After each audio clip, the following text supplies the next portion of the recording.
How could a perfectly loving God send someone to hell? It's a good question.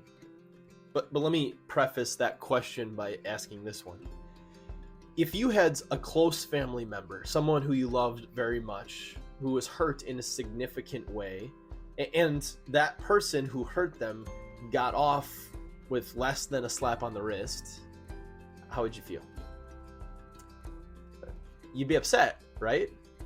Because this great injustice has happened. They should have received a punishment for what they have done, the hurt that they had caused. And you'd be right for feeling this desire for justice. We can see this desire for justice in a lot of different people, in a lot of different ways.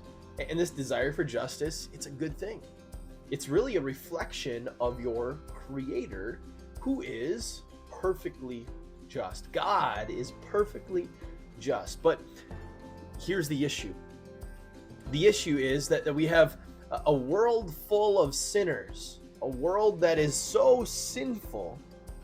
So how can God be both perfectly just and perfectly loving?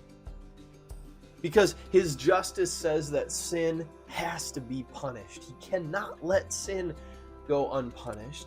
But his love wants to reach out and save sinners so badly. Someone would have to pay.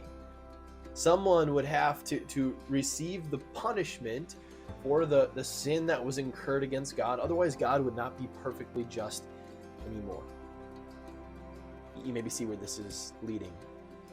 Someone did pay. Jesus did.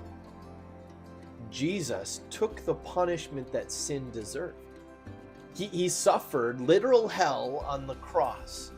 He suffered physical death. He suffered separation from God. You remember him on the cross saying, my God, why have you forsaken me?"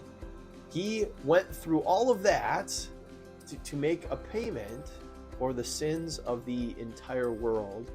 That was God's greatest act of love to this world, sending his only Son to satisfy that punishment. And it is only at the cross that both God's love and his justice could be fully satisfied. His love in giving us his only Son, and we see the punishment, the justice that God is levying against Jesus on our behalf. And so God remains perfectly loving and perfectly just. So, for the unbeliever who doesn't believe in Jesus as their Savior from sin, the Bible tells us that they are still in their sin. That even though God has given them this great act of love in Jesus on the cross, they are not connected to that act of love because they have not believed. Therefore, God must remain perfectly just, and therefore they will end up in hell. But for the believer who believes in Jesus as their Savior, they are connected in faith to the work that Jesus came to do, to that incredibly loving act that God made in sending his only Son. They are connected to the punishment that Jesus took for us. And so when God sees the believer, his justice has already been satisfied in Jesus. And so he can bring that person to be with him forever in heaven. You can maybe understand why somebody would think, if we have a loving God, then why does he send people to hell? But here you have your answer. God is a God of justice and a God of love, and he's perfect in both.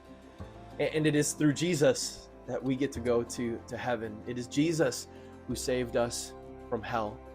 And God in that way maintains his justice and maintains his love. May it always be that you believe and are connected to the sacrifice of Jesus, so that you see the just and loving God showing both of those things on the cross and bringing you to be with him in eternal love in heaven forever.